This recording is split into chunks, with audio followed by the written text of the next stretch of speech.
Welcome back to the things we know. Today we have a great guest, and I'm really excited to finally meet her. We're talking about what it really means for women to be seen, and not the polished version, not the glow up, but the messy, real, in between parts that most of us are actually living in.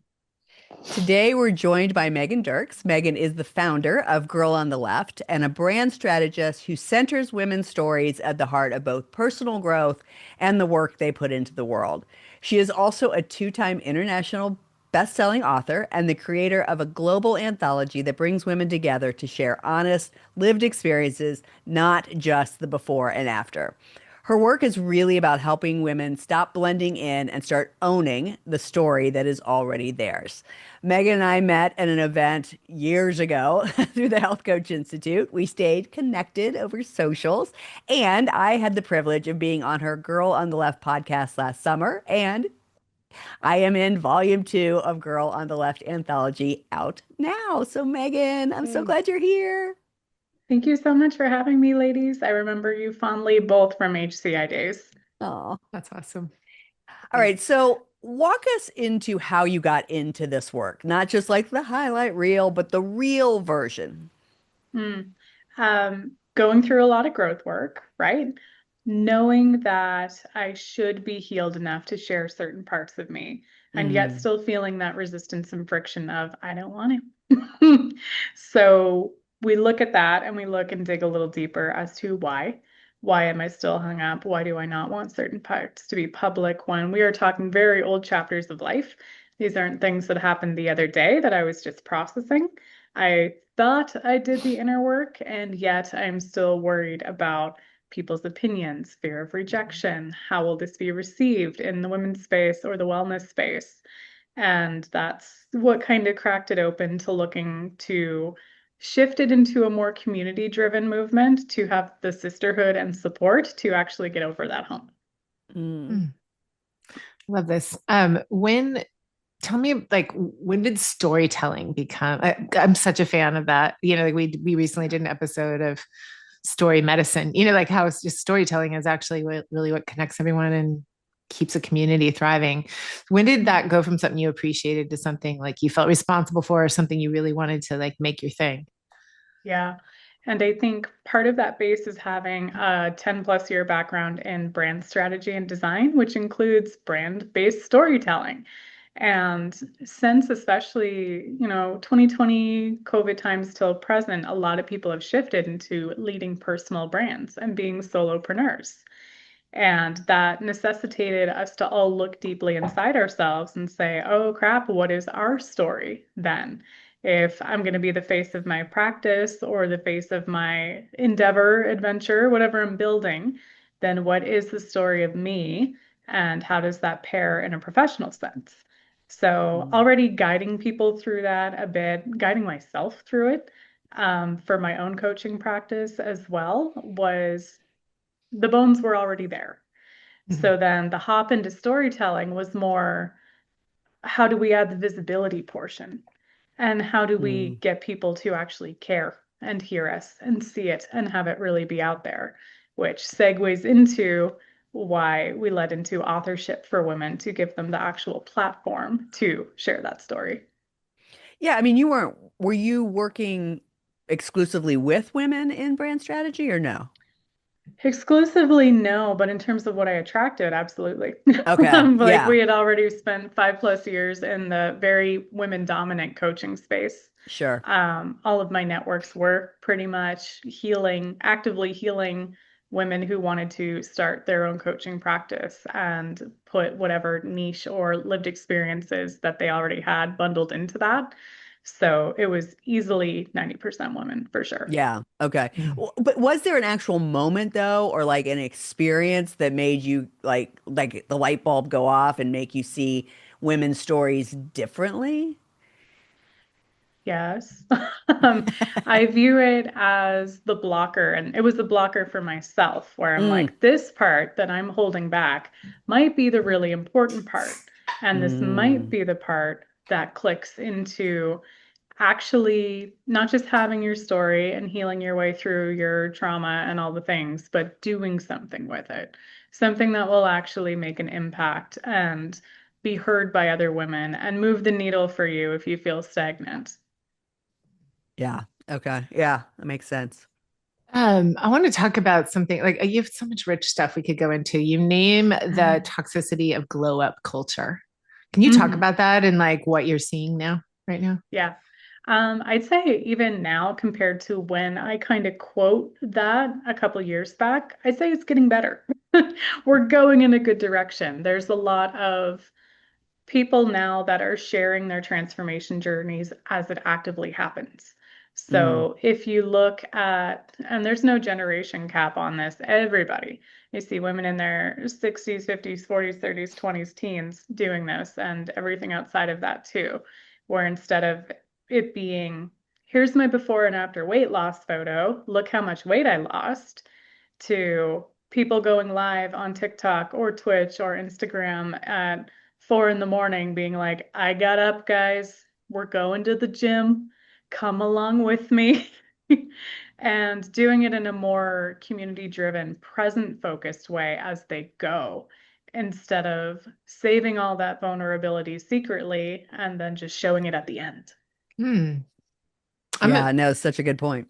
it's funny because both of us, well, all of us, right? If Health Coach Institute. I mean, I did Mhm. IIN, but same thing, right? Yeah. There was such a huge prevalence in the world we were in of before and afters. Yeah. And yet, even when I was doing more of that, 'cause I don't do, the detoxes or cleanses or anything, but even in the midst of it, I realized it was way more effective if I was going through it too and going, this is hard. This day's Yeah. hard. Um, but I'm so like, especially after, like really people being more open about their journeys and their daughters' journeys and stuff. Like I'm just like, oh, I don't want to see before and afters anymore. Like it like Mm. makes me wince. So I love that. That's a great point. And I need to like applaud that more when people are like, this is hard. Yeah. Yeah, and I mean, for And me, that was my entire experience at Weight Watchers, right? Like I had the before picture, but at the same time, I was really clear with everybody that I was still actively doing the program. I mean, that at the time, that was the glory of Weight Watchers, is that everybody who worked there had gone through the program. So they had real life experience when a member was struggling or challenged with something. Doesn't seem to be the situation anymore, which is why I am not there. yeah, fair. But I think that moment is so powerful, like being able to genuinely be in that place where you can say, yes, I know how you feel, because you actually know how they feel and you have Yeah. actually walked it, whether it's past or in progress or both, because we're all always growing. But a lot of people love to say, like, oh, I can relate to that or I can empathize with that. But knowing that somebody having the tangible proof that somebody did is a big game changer, I think, in terms of trust. Yeah. So I agree with you. I think, glow up. I remember that was a kind of a phrase when my Hmm. daughter was like in middle school, like people having glow Dangerous. ups, right? Yeah. Um, so I agree with you. I think it's shifted a little bit. Um, I mean, obviously, especially in the weight loss industry, like there's been a shift back, and now I think it's shifting again. Mhm. However, ultimately, there's still a sense of when I am this, I will be better, right? Whether Yeah. they call it glow up or not. So what do you think is women think is waiting for them on the other side of that before picture? Ooh.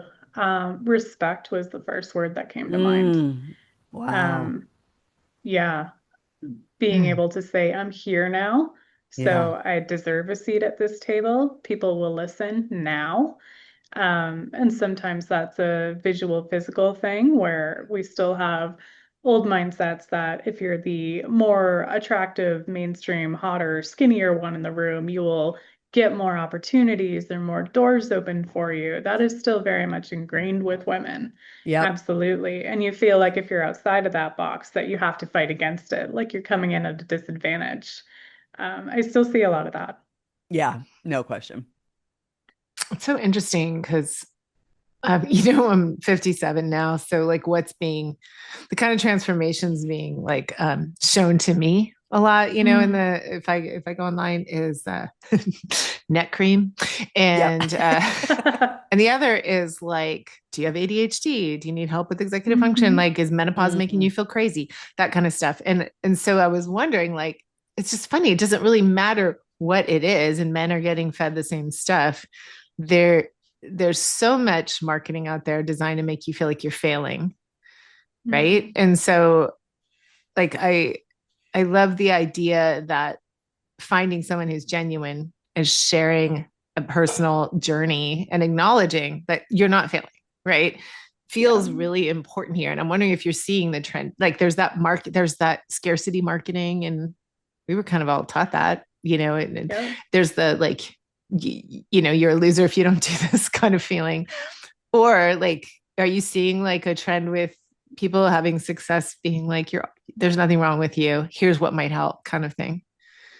I'm seeing women have success being authentic and making more money than when they weren't being authentic, which is The Mm. a really feminine. fun shift. Yes. Balancing more or less fear around feminine and masculine energies, leaning more into your feminine. If it's imperfect, if it is softer, if it's not 100% clarity driven and you still have questions, that's okay. You can still show up and you still add value and you can still step into leadership. We are seeing a lot of conversations now more modern, and I'm happy for that around perimenopause, menopause, and everything in between. So that's exciting to me. I've met a lot more ladies that are stepping into that as a specialty and a niche. I think it's really cool conversations to have that we all need to be involved in because it's also what's coming down the road for us if we haven't got there yet. What do you think gets lost when everything has to be a transformation story?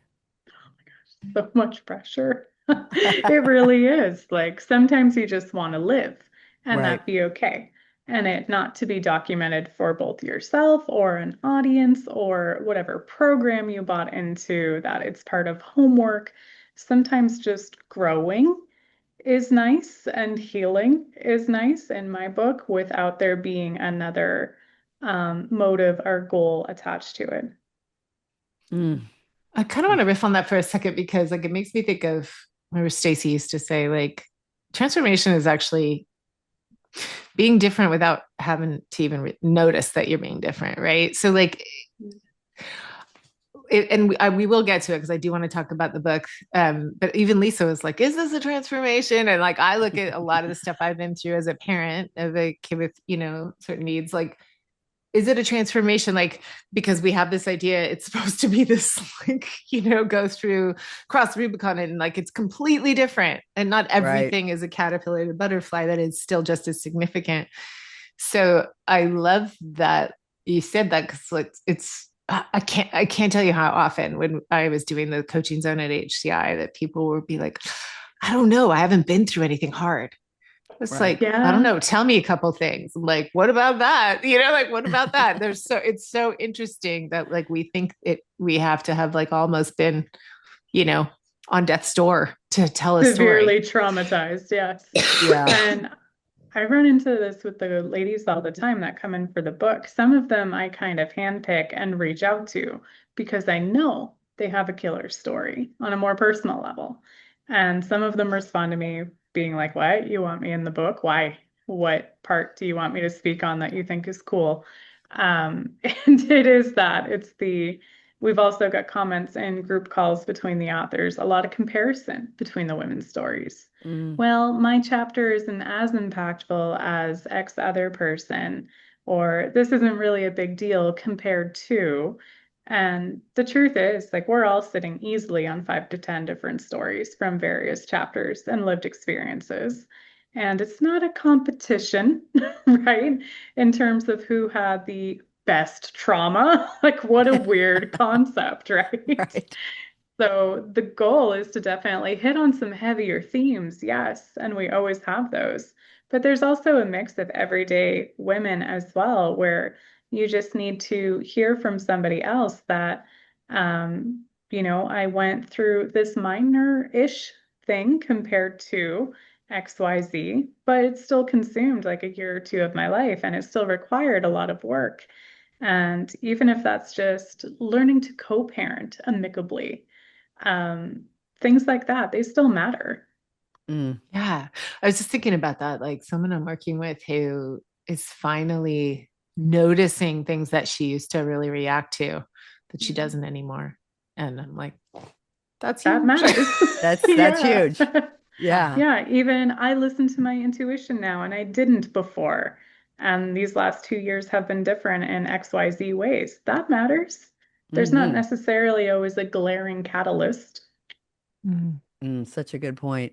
So I think, again, maybe it's because we all come from the coaching world and this was something that we were aware of, but there really is like an idea around people having a fear of success, and that can be the thing that keeps them stuck. What does that look like in real life for women? Hmm. Um, it boiled down to me personally, at least. This is how it rolled out for me Okay. between the last year and a half, is you just end up there. You end up in positions where you realize the thing on the other side of your fear just has to happen. Mm. So, leading the first volume of the book, I thought I would just kind of fade back away quietly. And then more women started asking, are you doing another one? Is there going to be more of this? What's going to happen? Can we do summits? Can we do a podcast more? Can we do all these things? I'm like, Oh, you I literally thought didn't you were just going to put one book out and be like, bye. I thought possibly, yes. Wow.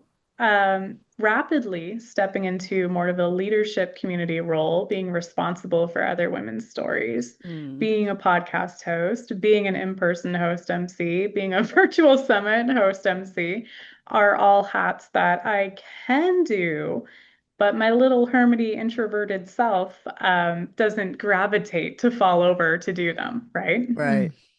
Mm. Mm, I And love I that. think that's it. You have to have a core anchor outside of your fear. For me, it's the girls.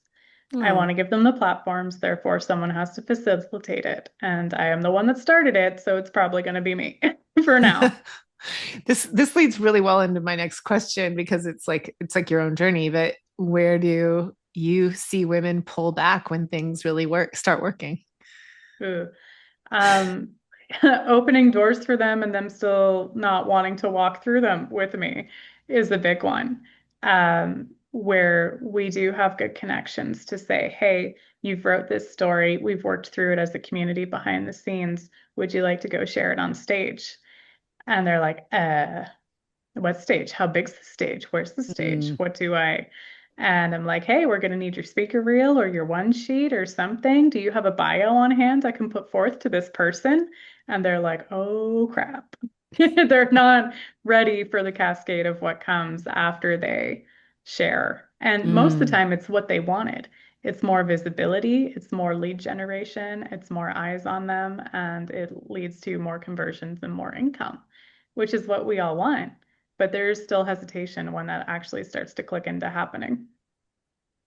Yeah, no, that makes total sense. And when they're pushing back, and maybe you don't have these conversations, but I assume you do because you probably coach them into it. But what do what are they afraid of if they're fully seen? Because they've written the book, right? But you can hide behind the book. But if you're asking them to get on stages, which is going to be even more impactful, it's one thing to read a chapter, it's another thing to hear from the author's voice. So what are they Mhm. afraid of? I boil it down to the very same human basic terms that we all know. They're afraid of judgment. They're Yeah. afraid of not being good enough. They're afraid of the story not being impactful enough for a crowd. Mm. They're afraid of comparison against the other speakers on the same lineup that day. They're afraid of disappointing the organizers because they don't know the etiquette yet of being in those spaces. And they're afraid of fear of rejection still, for sure. Yeah. So Mm. many I mean, basics. Yeah. sometimes those things do happen, right? So Hmm. like Yeah. what happens on the other side of that when like yeah, people did judge. I do, like I do sort of feel like that other person nailed it and maybe I could have done better. Like how do you walk them Mm. through that? It still boils down to the same things we were always taught. Really, it's a lot of reinforcing what we already know versus teaching new things. Like we know that we aren't going to be everybody's cup of tea. And we know that we don't want to be liked by everybody. Realistically, we know that. But when it comes down to it, I'm reinforcing a lot of, you're going to attract the people you want to attract, and that's okay. And you're definitely going to repel the people that you want to repel, and that is definitely okay. And the thing, I mean, I can imagine part of the fear is the idea of this is going to change my identity, might Yes. change relationships, right? So Hmm. how do you find visibility does that? For women in the household still, it almost immediately goes to my kids, my husband, my Mm, partner, my this. They need me. I'm the glue. I do all the things. If I start traveling more, if I start becoming busier, really, if my business stops being a hobby and turns into a real business, then what does that look like in my home? And mm. I need more time to prepare for that. We're not ready for that transition. So they're almost still controlling and capping their own success based off Yeah. some of those softer skills and conversations to be had in the home. Like, what And does making it look like? assumptions. Yeah, Making assumptions that any of that is, I mean, obviously they are the anchor, they are, all those things are probably true, but if they had success, would it actually impact badly? Probably yeah, not, right? But there, again, it's the fear, the critter brain coming in and telling them that. And it kind of goes to the question of like, is that true? yeah. Mm. Oh my gosh, the amount of women that are like, well, who's going to make supper or who's going to Right. do things? And I'm like, what if you had enough money that it didn't matter if you hired even like a HelloFresh service or something to start Yeah. taking away a lot of the thinking? Or let's say, let's not write off the fact that the other people in your household may be really supportive and step up. That's an option too. And there's a different version than just everything falls apart. You pop off, you might have yourself a private chef. Who knows? That's not a bad problem that supports your health, and it's a result of the income that you gave yourself the space and capacity to allow flow into your life. So it's always interesting when there's an immediate shutdown and you Yeah. can see four other paths for them crystal clear. It's Well, funny too, because that's what we do as coaches. right. I mean, I Yeah. was just like that gets into value too. Like Mm. Mm. when we're over functioning because that's where we derive our self-esteem. Like, well, even if I could afford it, like that's what I do. Like like they need me. I'm Yeah. like, do they? Do they? So I do want to get into that. So like, okay, so they start to get seen and then they have conversions. When we get into worth and money and visibility, you mentioned something I really wanted to hear you expand on, which is the women's economic system. Can you tell us what you Mm. mean by that? Yeah, I am working with a mentor currently who is spearheading an entire movement for the women's economic system. And it has been fantastic to hear with fresh ears from someone who when you're listening to someone and you're like, oh, they get it. Thank God someone else gets it and says it so concisely and says it so kindly in a way that includes all women in the conversation, whether they are 7+ figure founding women or 8 figure plus, or women with barriers to financial entry or low income, income-based housing women. Everybody, it affects everybody. And women stepping in more openly to the idea of actually working and healing past their money issues to allow them to fully step into being seen and heard and do all the things really opens a lot of doors globally when you look at how much playing power we have. Mm. I'm part of that little group too. I'm very excited about it because you're right. Nice. It's very empowering to have someone who sees beyond, like sees possibilities in ways that like I don't see for myself right now, you know. Yeah. So thank you for inviting me into that. Where do you see women undervaluing themselves in ways that seems normal? Like you almost, it takes a minute to realize, oh shoot, you're still doing that there. Yeah, I mean, so much. The first thing that crosses my mind is the imposter syndrome that we're just Hmm. constantly trying to bat down from people. And Yeah. that boils right back around to the my story isn't good enough, my trauma isn't trauma-y enough. Where again, whenever that competition started, I don't know, but I don't I like don't it. have the saddest story. Right. Yeah. Um, So that is something I feel like we're just constantly turning around and squashing. Mm. Um, is yes, you are enough, your story is enough, yes, it matters, da da da. We go through that weekly. Are you, when you, okay, so you go through it weekly. Does it take time for some people, or do some people just grab right onto it? And what do you see happen on the other side of that when it finally kind of locks in for them? Yeah, it's the community has been the difference in Mm, my book because trying to do it solo, you decide how important your story is on a global scale, which is silly because you're one brain and you're biased, incredibly biased, and likely leaning more self-deprecating than self-empowering for yourself. So if we add another layer to it, then I get to have a one-on-one with someone who maybe is having that thought process. And if I'm lucky, I can kind of steer that ship into a more comfortable place for them. But mm, realistically, having those friends, those neighbors, those peers that will give you unfiltered perspective on your stories that you're not considering are the people that carry the most value. Because mm, Hmm. even me trying to convince you is not going to go as well as someone that you trust, but is maybe more acquaintance level, even. Not mm. close enough that you feel like they'd bullshit you, Right. but close enough Yeah. that you actually hear them. Yeah. It's so interesting too, because like I'm remembering there was an exercise that we used to do, and I've sometimes done it with clients, but we used to do it some HCI retreats for like the mastery level. And it Mhm. was kind of like an inventory, like going deeper on being seen, right? And visibility and what is really behind that. Because you can work with someone on like their money story and they're like, okay, I've worked on those barriers, I'm ready for it, but then all of a sudden they freeze again. And it was like, oh, so what is it? What is it? Like if I say these things like on a scale 1 to 10, what is it? And for some people, there's like this fear of around safety if they get a big Mm, Mhm. audience. There's a fear of disappointing people. There's a Mhm. fear of feeling like a imposter. There's like, oh, if I take all that attention, it's so weird. Like women are so layered in, like there's empathy, but there's also, limiting beliefs and all of that. And so I, what I'm hearing you say is like, you're kind of helping them kind of dig up, like, what is it? What is the blockade here that's, holding you back? Because clearly people want to hear more of this. Yeah. And honestly, it really is the same surface level conversations over and over. There's not a mm, lot of depth to it. I view it Yeah. as, for whatever reason, we as women need way more reminders to mm. honor ourselves. And we can go through all of that inner work, deep work, work that I know I did in 2020, 2021 onward, that I'm still reminding myself of every day, half the time.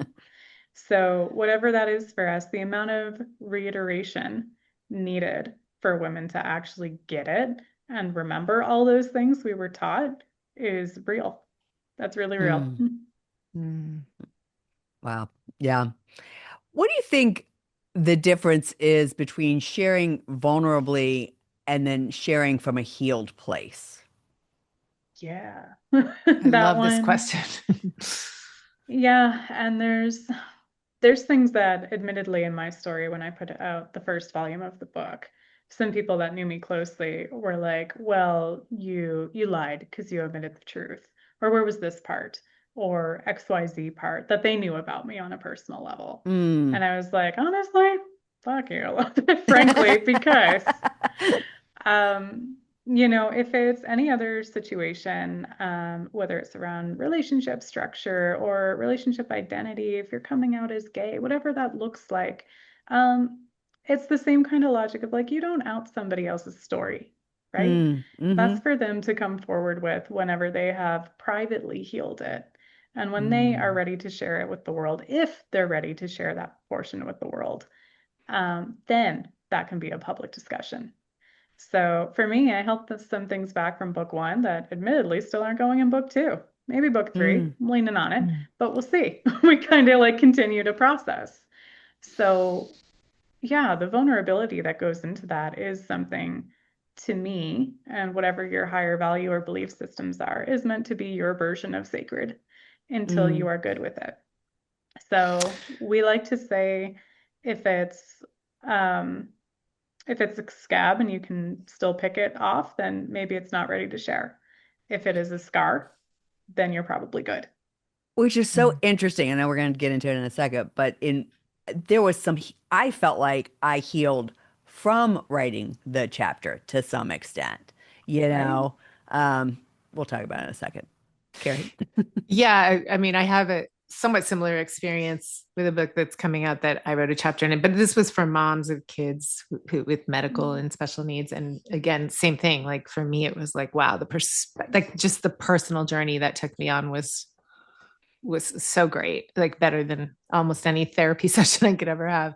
But what I loved about Lisa's question, and I do want to get to this before we get to your book, but is I noticed this because we're coaches, like with some people we've interviewed, everyone's great. I can tell when someone's sharing, like, and we always say, like, teach what you need to learn, right? So I've Mhm. no judgment of it. Honestly, I applaud all of it, but I notice when someone's sharing from a place that they still really need a lot of support around, and Yeah.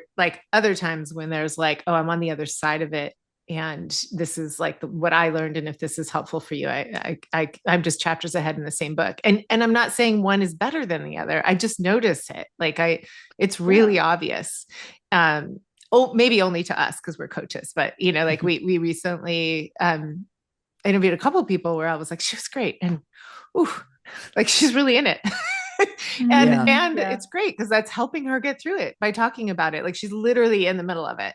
It could go a couple different directions. And then so there's that. And then there's also like there's performing healing and there's telling the truth. And I listening to you, I was thinking, I swear it was Brene Brown who said, like, there's being vulnerable and there's live tweeting your bikini wax, right? Like you don't have to show Right. everybody everything to Yeah. like be teaching something. You get to keep the, like, we've definitely all worked with people who are on the other side of being a divorce from a narcissist, and they aren't Mhm. sure what they want to share because of their kids, right? And it's Right. like you still can do a lot from whatever place you want to protect. You know what I mean?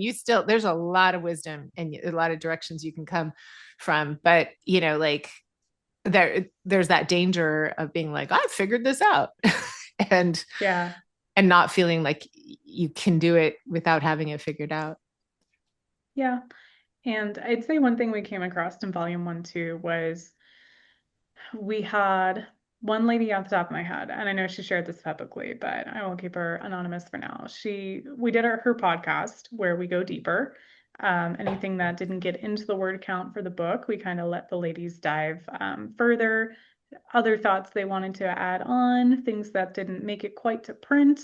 And when we had that deep dive conversation, that was a deep, heavy conversation.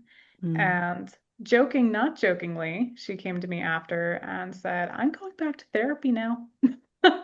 And I was like, oh my gosh, this wasn't the purpose of, like, I wasn't trying to trigger you back into anything. So yeah, we've had that come up where we've set better boundaries on it for the volumes moving forward. Mm. Not to say anything was done wrong, but we definitely do want women to speak from a healed place for their stories and be able to be that resource for the women who are still actively in it and kind of Mm. define that line clearly. Mm. Interesting. That does sound similar to, because ours was letters to moms at the beginning of the journey. So it doesn't mean that Mm, we're at the end of it. right? Right. Just Yeah, means we're a just few a couple steps ahead. cases ahead. Yeah. Mm. So let's talk about the book. Yeah. So, let's talk about this volume. We're still in it. It's as we're recording this, we're still in it. It's not done. By the time this comes out, it will be out. What did you learn from the first? You've said one piece here, but what else did you learn from the first go? And what did you want to keep, and what did you want to be different? Ooh. Things I wanted to keep were always the diversity of the book. So for me, a successful volume is a volume that represents at least five countries or cultures and at Mm. least five age brackets of intergenerational life, whatever that looks like. So I actually broke that rule for volume two and regret it. So it will become a mainstay that's reinstated for 3 and everything else beyond. Okay. Because realistically, I think so many of the conversations are tilted. There's a lot of spotlight on the US right now, in particular in history. Hmm. And I really do want to pull in women from other countries that have different cultural standards, that have a different definition of what healthy living is, or what healthy leadership looks like, or what self-development even looks like, because we are most likely in North America to take it to a toxic level. So Mm. having those women that are like, what are you guys doing? is very valuable to me, and I think women everywhere. Oh, I love that. Mm. Hmm. Lisa, are you, can you give us a little tease about your chapter and what it meant to you to like be part of this and go through that? Yeah, so I never asked you this question, Megan, but like I don't know why I was on the first season of the podcast because I wasn't in the first book. Other than you and I were just having like chit chats. I was a supporter. I don't want to say a big supporter. I was a big supporter energetically and a little Mhm. supporter monetarily of the first volume because from the get-go I was just like, oh my God, this is amazing. And it probably does come from my background of having an actual before picture. Um, but yeah, what made you ask me to be on the pod? That's so funny. So for the pod at the time, we were trying to figure out, do we run it just for the authors for their dedicated episodes? And then when I ran out of authors, I was like, what do I do? Do I make filler content? Do I call it the end of the season? Do we do bonus episodes? What does this Yeah. look like? So figuring out kind of the true format of the pod was, again, a new hat that I was putting on. So to buy myself time, I went back to the people that were our best supporters or friends of Girl on the Left and essentially treated you how moving forward I'd like to treat corporate sponsors, where we Oh, get okay. like bonus spotlight episodes. And those are the only spots that are non-author episodes. Okay. So, yes, you had a large energetic investment and also financial investment with us as well. So, you definitely fit that bill while we were trying to figure out proper sponsor decks and Yeah. pitch decks and all of the assets that go into that. I love that because again, this is volume two. You're already sourcing for volume three. I know you have Mhm. plans for beyond that. So I love that watching this happen in real time, how you're like taking ideas and changing them. So yeah, so I was on the first season of the podcast and I think I didn't even really know what we were going to talk about, but it just ended up because we both have sort of a weight loss history that we went down that Mm. path. And so I basically last summer, and it came out in July, spoke about what I felt like at the time was my transformation, which was spending, up until then, I guess until I was 47, really focused on having being a certain weight and all that, and then spending 14 years in the diet industry, and then coming to LA and actually extricating myself from that. And that was really what we spoke about. Like, that was my transformation. And so then, unfortunately, by the time the pod came out, I didn't do a lot of promoting for it. And it was because in that time period, I think we did the interview about this time last year, like in April, Yeah. May or March or April. Charlotte was diagnosed with anorexia. And so by the time the pod came out, I just couldn't, like, I was swirling around the idea of talking about weight loss at all, you know? And so I did some, but I didn't do nearly the amount that I wanted to or would have in a different situation.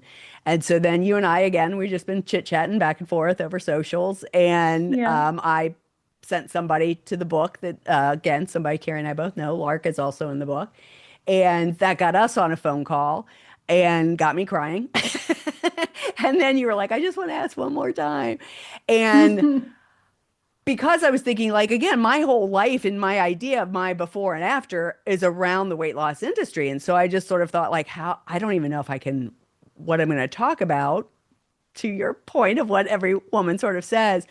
And I said, I think I want to talk about this, but give me a minute and let me get back to you. And as I always do, I sort of slept on it and thought, okay. And I woke up and I was like, I think this is it. And Mm. so, yeah, so my episode or my chapter is about being somebody who thought they had a weight issue all their life, went through the diet industry, got myself out of that, was so proud of myself for getting myself out of the diet industry and the diet mindset, only to end up with my darling daughter having anorexia and how it turned my world upside down. It was bizarre world in terms of getting her healthy. And yeah, and what an irony that I would spend all this time helping people lose weight and only to have Charlotte and really hoping to do it from a place where she wouldn't have issues with food, only to have her be diagnosed with anorexia. And then still thinking like, thank God I had that background because I think that really helped me with her. I was just rereading the chapter yesterday because I got my first edits back, and I say, thank God, already so much has changed in a better way. You know, she's getting better, she's healthier, she's doing better.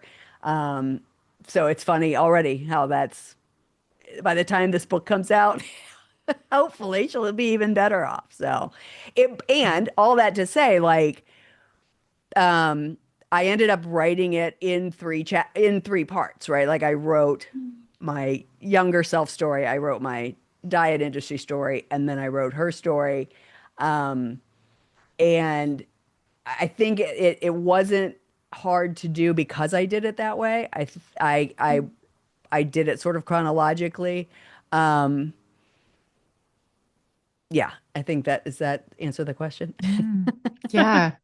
I mean, I get chills and thank you for sharing that. I get chills thinking about that because I was gonna hop in a question, but I think it's to both of you. Like, what's something you didn't expect that surprised you from this experience? Like for you, Megan, with like, like something that wasn't even a outcome you foresaw. But like I'm curious what both of you would say to that. Cause this just Mm. having listened to it and even, like talking with you about it, Lisa, it's so beautiful to hear you talk about it now in like seeing it all and being where you are.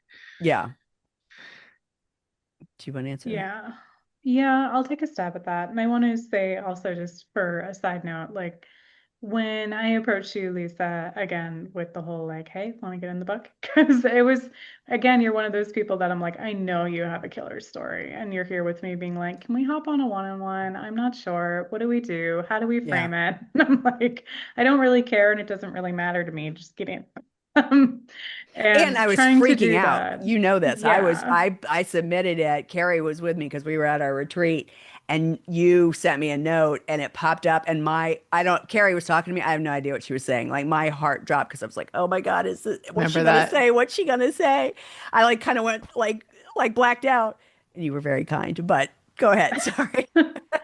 No, I was just like prime example immediately of what we go through with a lot of the women that Yeah. I know deserve the spotlight and I know have amazingly healed stories. So for me, in terms of what's been new or what I didn't expect, is the fact that I didn't get the shame or rejection or judgment of any of the things that I was fearful of when we put out volume Mm, one. And I did get radical support and kindness from the women who I brought into the project with me and for the people that really supported our first volume. And so everything that we love to get obsessive over didn't happen, which was mm, very nice and Nice. validating and cycle breaking and all the things. mm, So my next little side piece to that was when we learned that there probably was interest in continuing it, and then I had to step into those roles. There was still skeletons in my closet that now we have a little PR firm and now we have other things happening. And I was like, okay, there's some pieces I'm not ready to go public with yet, but other people could pull a shifty one mm, on me from my past and try to beat me to it. So, what does that look like? And I do remember approaching the ladies that run our PR and saying, hey, if XYZ came out, one thing you should know this is part of my past. And two, if someone gets the drop on us with it, what does that look like? And how should I navigate this? Because all of that was entirely new to me. Mm, Mm, So I knew I was still sitting on two key chapters that were actively still happening mm. that I didn't want to affect the project in any way, and by ripple effect, affect the ladies or the opportunities that would come for them from like mm, my bullshit and my baggage with my people. Interesting. yeah.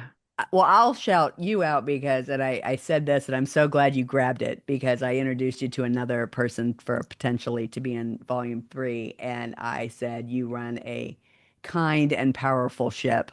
And I'm so glad you took that because it's true. I mean, I think that's what's really I think that's what makes it feel safe to do Mhm. this, and then with your partnership, I can say who it is, right? With She Rises Absolutely, yeah. Studios. Yeah, let's Yeah. shout She Rises out. I feel like the same is true there, right? Like I've got to spend some time with some of these women as well, and certainly at the top of the pyramid with Hannah, and her daughter.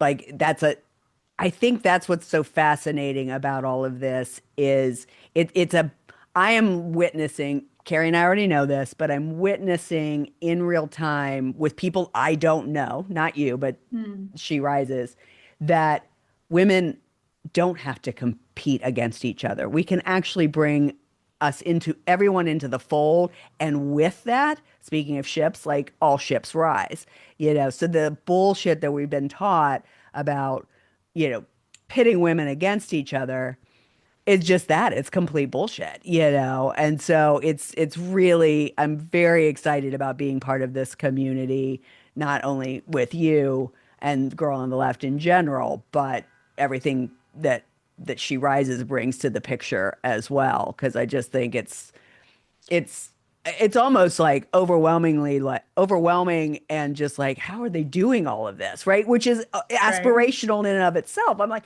how are Right. they making all of this happen? It's and then she's just normal and lovely and um I think my surprise was that Carrie, you say all the time you're a writer. I'm a talker, right? I verbally Mhm. process everything. And so I think that was actually my biggest fear is like, am I like I can write a good Facebook post. I know that, but can I write a 3,500 word chapter? Right. And so I think I was surprised I could without the help of any AI. And I was surprised at how healing it was.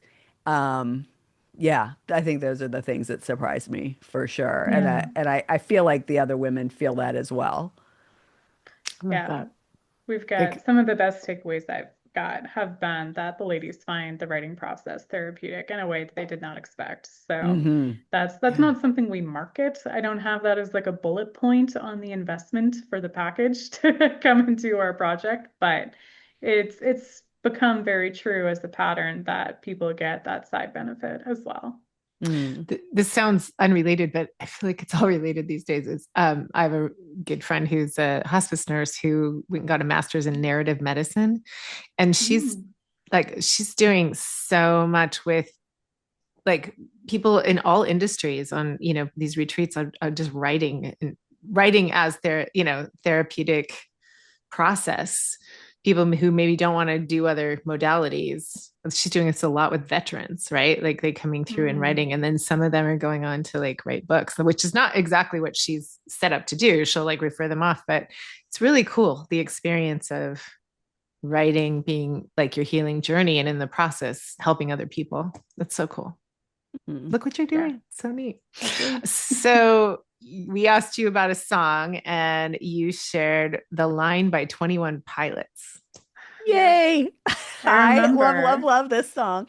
Well, and it's interesting. I wondered, granted, you filled this out a while ago, but it's so funny because I love 21 Pilots and I had just seen their concert and you texted or messaged me and was like, hey, and sent me the YouTube of them doing it for the first time.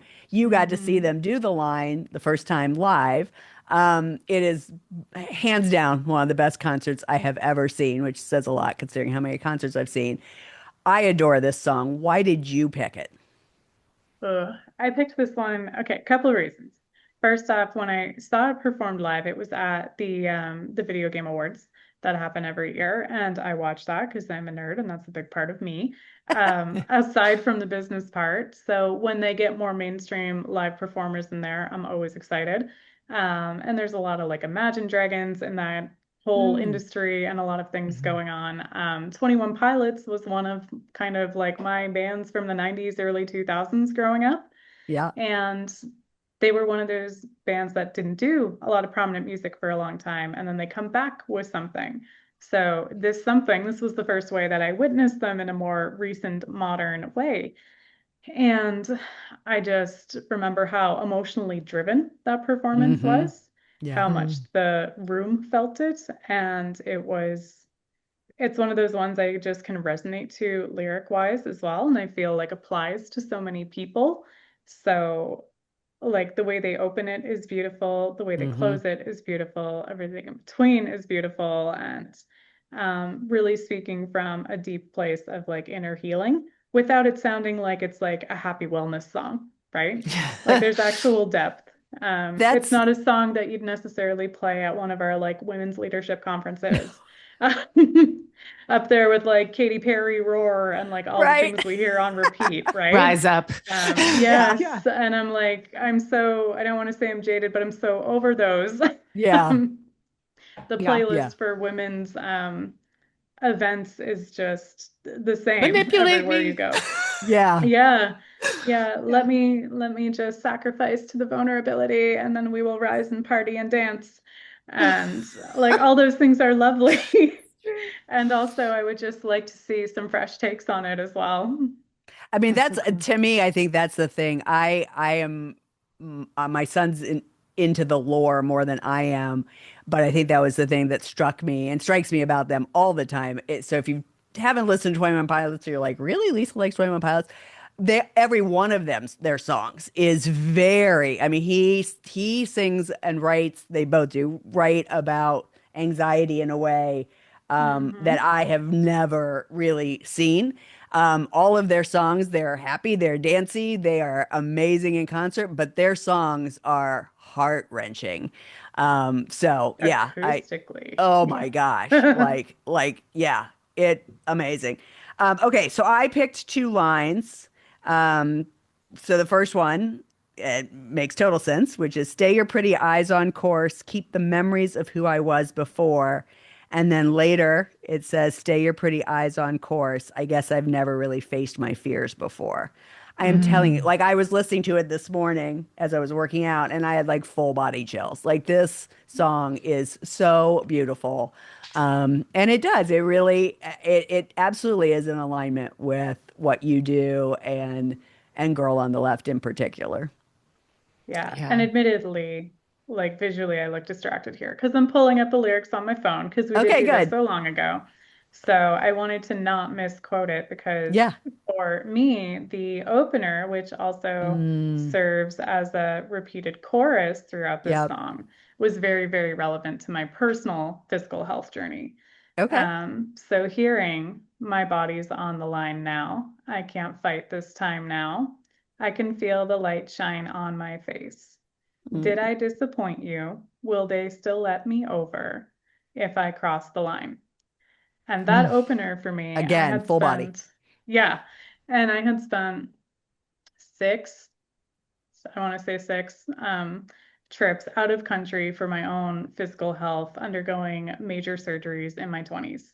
And I remember laying in Tijuana, Mexico, and as a young girl, like again, early 20s, going through those solo, traveled alone, no support people with me beyond the staff.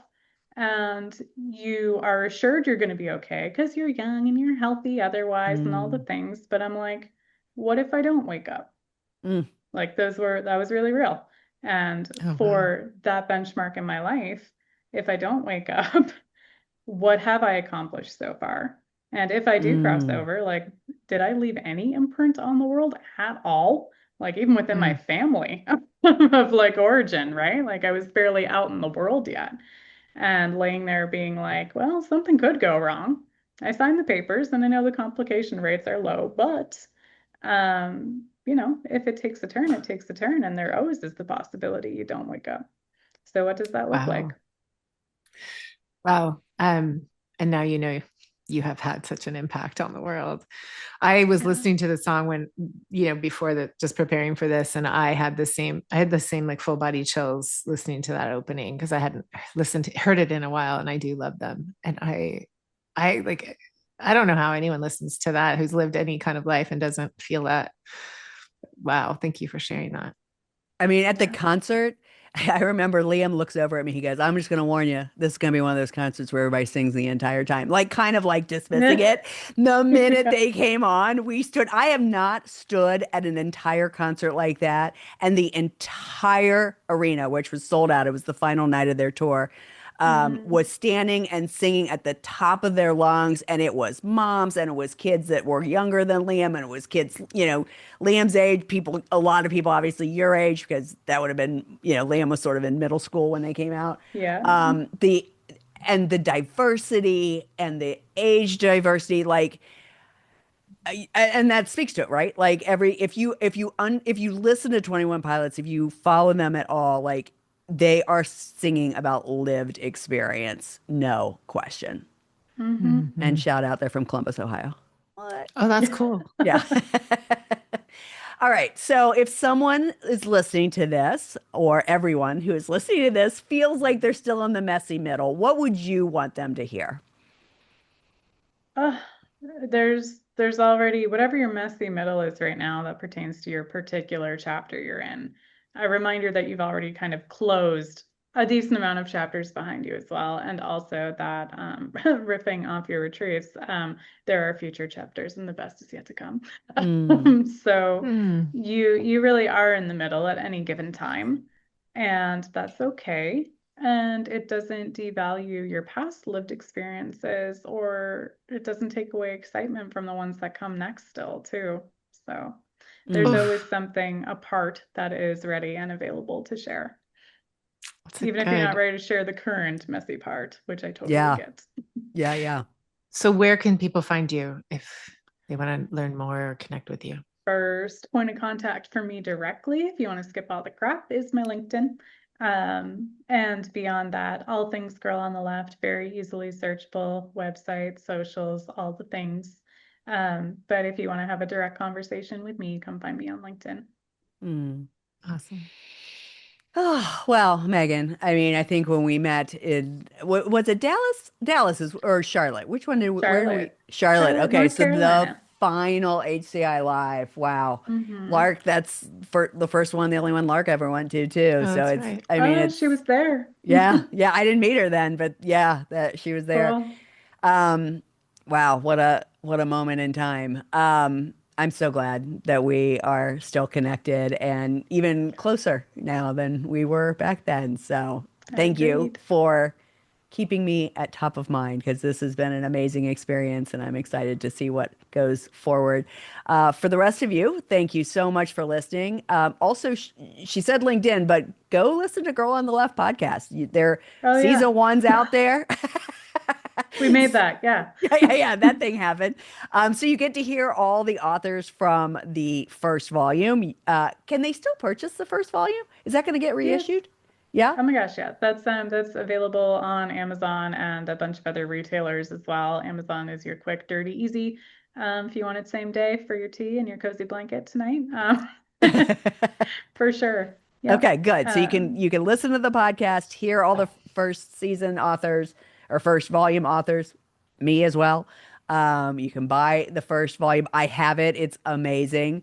By the time this comes out, the second volume will be out. So please share this with anyone who might need to hear it, who thinks of their girl on the left. I mean, we didn't really talk about this, but my pitch for the girl on the left is we all have that woman that we kind of disparage and we think, oh, I'm so glad I'm not her anymore. And she yeah. got us to where we are today.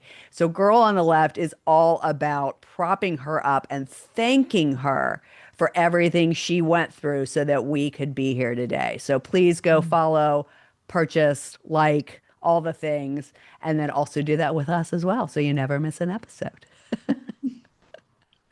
Thanks for listening.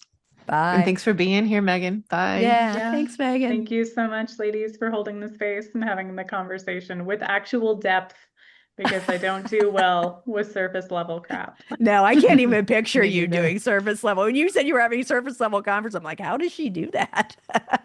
Barely, and with a horrible poker face. Hilarious. All right, everyone. We'll be back next week. Thank you.